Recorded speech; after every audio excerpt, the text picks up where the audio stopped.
Hi, ever wonder what it's like to work another profession or live in the underworld? Listen to unsuspecting riders give a 10 to 15 minute personal masterclass as I spontaneously interview them as they enter my taxi. I'm your host, Simon Rushton, and this is Taxi Chronicles.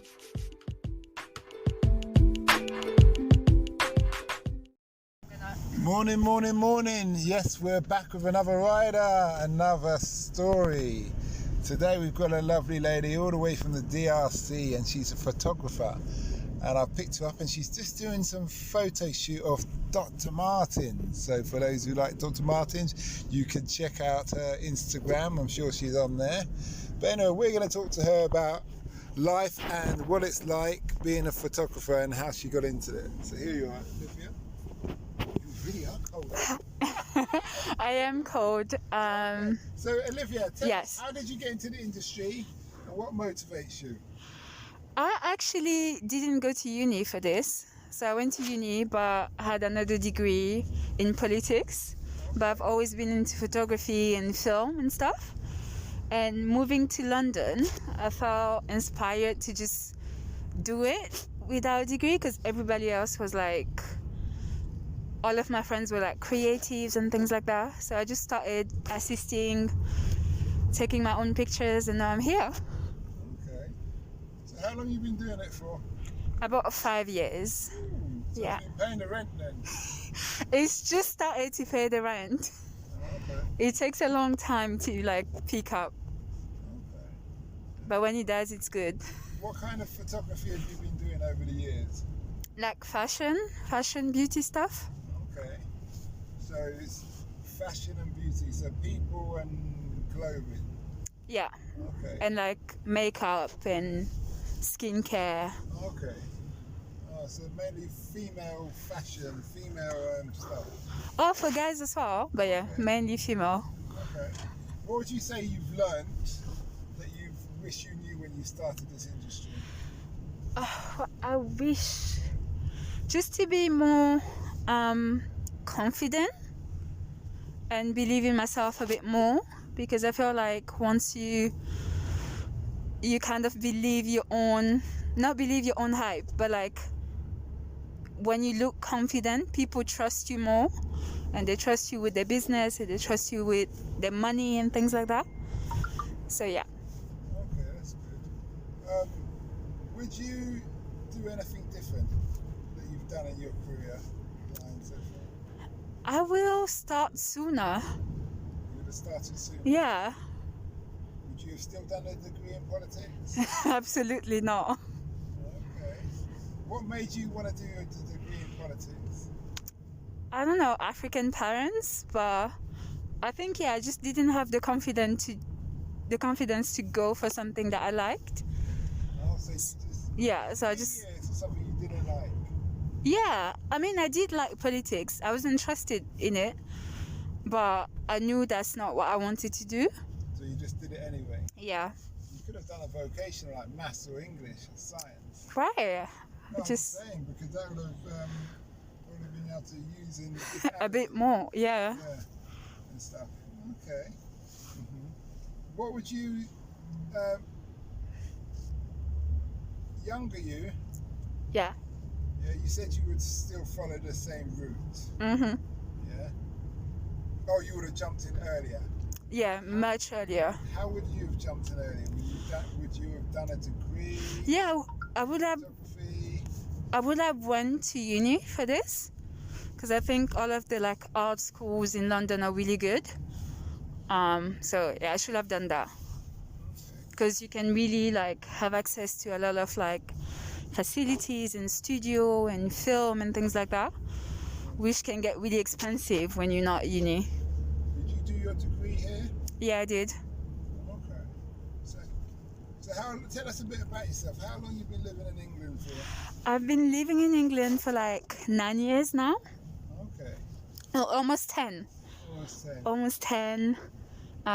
Moved in when I was 19, 20. And I'm 30 now, so. Okay. All right. So So when you came to England, I know it was a while ago now, what was the culture shocks that you had? I think growing up in Belgium, where it's like being black can be very, you can feel really isolated, and you just kind of have to like move in a way that is very like low key and just do your thing. And I feel like London was a lot more diverse. So can you explain that a bit more? So you said you have to move in a way like being low key. How do you mean? Not necessarily low key, but I feel like there was a lot more discrimination growing up in Belgium because we were like clearly like a minority, and there's a lot less opportunities. And I'm sure in London you also, as a black person, you have to work twice as hard, but just I feel like we're more visible in London than Brussels where I grew up, and that's very comforting, and it feels safer in a way. So yeah. Isn't there lots of people from the DRC in Belgium? There are, but then it's only us. What, no other cultures? There's a majority of like Congolese people in Belgium, and I think in London is more like you have like Nigerians, obviously, Jamaicans, Ghanaian. It's a lot more diverse. Because of the history of Belgium conquered DRC, but England conquered all of those places.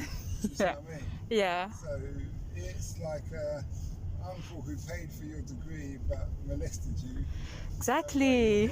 Yeah. Well, we're here, if you see what I mean. No, I get it. In that respect. But I hear you. Wait, where is your family from then? My family's Jamaican. Okay, cool. So obviously we've probably had one of the Caribbean islands, we've had the closest ties with England amongst, there's a certain, the Caribbean's big, got lots of islands. Yeah. But there's other islands like Cuba, Haiti that are French,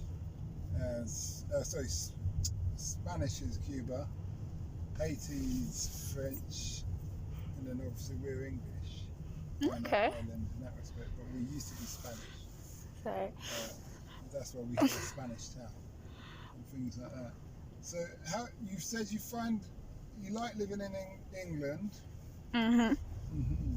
But what's a big that's a culture shock from the Belgium side. But what's a culture shock? Did you have any culture shocks when you came to England where you just thought you have to? I think it's like I haven't really been in a lot of places outside of London in England, but I think London is very fast paced. It can be very lonely as well. Okay. And there's like the hustle culture that like never stops. So you literally always like working, studying, and there's not enough time to like see your friends and your family and stuff. Yeah. So that was really, I grew up being very like sheltered at home with my family, so that was a huge difference for me. Okay. What age did you leave the DRC then? I was 8. Okay. So do you remember your experience there? Oh yeah, fully. So Tell us a bit about the DRC. Okay, so we moved because of the civil war. Yeah. And we were hoping to stay, but things got really bad, so we had to move. So you moved. Was you one of those families who moved at the very last minute? Yeah, we did.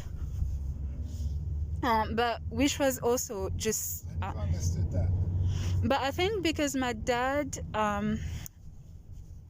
had like a really good job, and we felt really safe because we compared to like a lot of the people in the country during that time, I guess we had a really comfortable life, and it was like almost like a shock, and a lot of the people didn't want to believe that it was time to leave or it was time to like things were gonna change.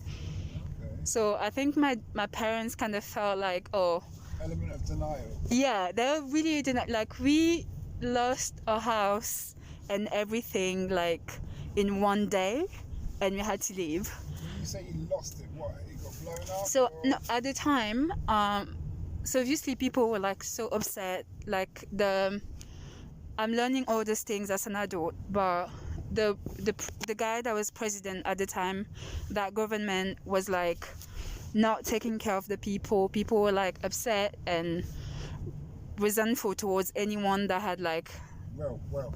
yeah. So you're like part of the 1% in Congo. I guess my parents were at the time anyway, and I love the way you just. yeah, just like Not me. No. No, but all I'm saying is like they were comfortable and definitely not aware of the suffering around them. And can I ask you something? Yeah. Just jump in there. Yeah. How can you not be aware if you drive to work or walk to work or go about your everyday business? You're going to see poverty. I think they were aware, but I think they were like Blinkers on. Yeah, I think you just get very. I don't want to speak for them, but I think you just kind of like get on with it. And they were not like super wealthy, but they were like comfortable enough that they could travel and do things like that. Or travel outside the country. Yeah. Well, they're probably very wealthy at that time. Maybe at that time, yeah. If you're trying to make it modest, I don't yeah, I'm trying. I'm trying to save myself here. So I think. So I've always wondered how, being ex-military myself, how people don't leave when they know there's a war on until the lastminute.com. I think it's really denial, because you just feel like you've been okay so far, even amongst the chaos. So you feel like you're gonna be okay. And to be fair, like I feel like my dad felt like he was making his money really like in a very honest way. So he wasn't in politics. He worked. The powers that be don't care about that. When yes. Everybody who's that's age-old story. Yeah, but which I fully understand now. But I think for him at the time, it was like, oh, I work, and my mom had like her store, so they felt like they were okay because they had to go to work and make their money, and they didn't grow up being like privileged in any way. So I think they felt like they worked to build all of this. And I guess they were being really naive, because that didn't last. Have you been back there ever since? I haven't been. I was actually supposed to go back in May, but then, So the war stopped now? Yeah. So who won? I don't know the history of the DRC. Oh, so there was like a coup, and the previous government, who was led by Mobutu, left. And then there was another government that came in and lasted years, and it wasn't a lot of change or anything. And there's a new president now, and everyone is hoping that things gonna get better, because after that we had another 20 years of the same things basically. Yeah. Okay. So it's a long it's a really interesting history when it comes to like politics in Congo, being such a rich country. Yes, there's lots of wealth involved. Yeah, but. And stuff. Okay. All right. That's good. Thank you so much. Two quick last questions. Yeah. Is one, what's the impact you want to have in the world? Yeah. What's the impact you want to have in the world? I think one of the reasons, like, I try my hardest to do what I do is to make space for like other young black girls to like get into art, get into photography, film, and I feel like we can do everything that we put our mind to. And I didn't have a degree for this, and I'm not for it. Sorry, I've been on the floor, and I still made it happen for myself. So I feel like every other young black woman can do the same. I had like my assistant was a black girl today, and I feel like she felt inspired to just be in the room. Yeah, so, yeah. She's going somewhere. Yeah, because she can see that if she can see me there, then she can see herself. Yeah, she can see, well, she's doing it, I'm going to be doing this in a couple Yeah. of months. Even faster than it took me. Yeah. Okay. Yeah. Well, thanks a lot for that. Thank you. Much appreciated. Sorry for mashing up your car, but No, don't worry. We hope you liked that interview. Don't forget to like, share and subscribe to get the latest daily episode. Ever considered investing in the continent with the fastest growing economy and population on Earth? The same continent that holds 30% of the world's known natural resources? Then listen to our sister podcast, Africa Investor Stories, where you will hear real investors with real stories from around the world share their experience of investing in Africa. We post Monday and Thursday at 10 a.m.